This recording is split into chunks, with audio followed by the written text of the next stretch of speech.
Дональд Трамп биринчи президенттик мөөнөтүндө дүйнөнүн күчтүү адамдарына кээде күтүлбөгөн баюулук менен мамиле кылып, өз союздаштарынын тынчын кетирген.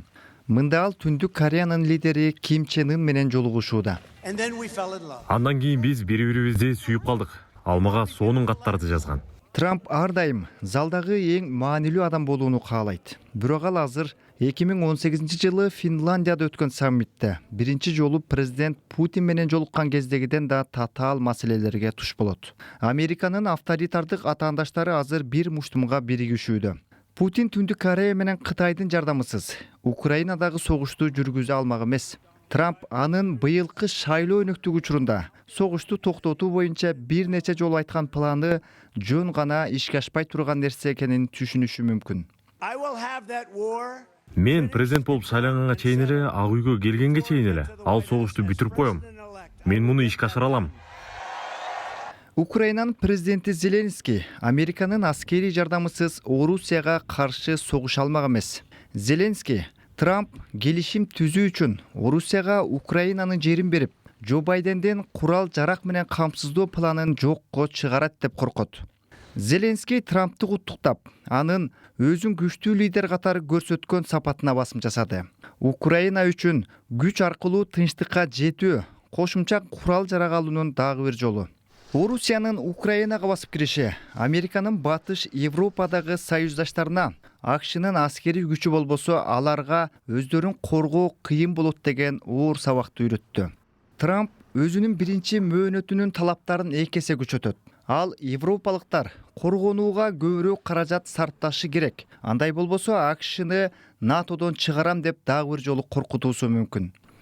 Жакынкы чыгыштан Израилдин премьер-министри Нетаньяху куттуктап, бул тарыхтагы эң зор кайтып келүү болду деп билдирди. Израиль Ирандын ракеталарынан коргонуу үчүн Американын жардамына муктаж. Израилдиктер АКШнын аскерий жана дипломатиялык колдоосу болбосо бир нече фронтто согуша алмак эмес. Президент Байден ок атышууну токтотууну талап кылуу үчүн бул рычагты колдонгон жок. Жакынкы чыгыш боюнча Вашингтондогу эксперттер Трамп Израилге Американын күн тартибин таңгуулаганга аракет кылышы мүмкүн деп ишенишет. Жакынкы чыгыш Американы кайрадан ошол аймактагы дагы бир чоң согушка кириптер кылуунун алдында турат. Ал эми Дональд Трамптын айткандарына таянсак, ал муну каалабайт. Бул анын палестиндерге же Ливанга же Иранга күйгөнүнөн эмес. А балким Нетаньяхунун согушту жайылтып, жада калса ага Американы тартуу боюнча ыктымалдуу аракетине макул болбогондугунан болушу мүмкүн. Трамптын экинчи мөөнөтүндө Кытай чоң көйгөй болот. Ал 2017-жылы Бейжиңге мамлекеттик расмий сапар менен баргандан бери Кытай дүйнөдөгү эң күчтүү держава катары Америкага атаандаш болуу үчүн чоң кадамдарды жасады. Шайлоого бир күн калганда Трамп Кытайдын жана соода согушунда делген башка өлкөлөрдүн товарларына чоң салык салуу планын кайталады. Мен Кытай менен да ушундай кылам. Биз алардын таш талканын чыгарабыз. Узак мөөнөттүү чыныгы согуш коркунучу Кытай менен Тайвандын ортосундагы аскердик чыңалуу.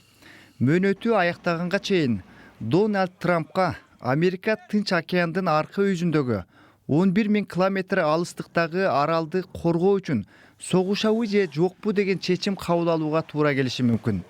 Ал эми ал арал Кытай мамлекетинен 150 километр гана алыстыкта.